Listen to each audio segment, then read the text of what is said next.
Hey guys, hope you had a happy Easter. This trade is from last week on the 7th, CETX. This was probably the cleanest trade we've had in a while. We turned on long mode and it took starter positions on the 1 minute and 5 minute breakout.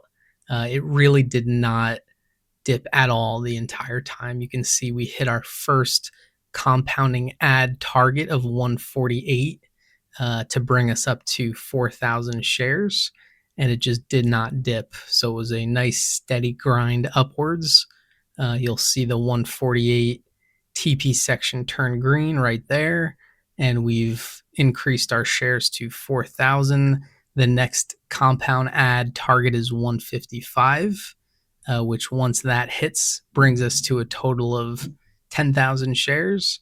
And then finally, we move into our final take profit zone of 166, where the algo takes a full profit for over $1,500 in just 4 minutes of automated trading. You typically don't get these up only moves, but when they happen, you got to be grateful for it.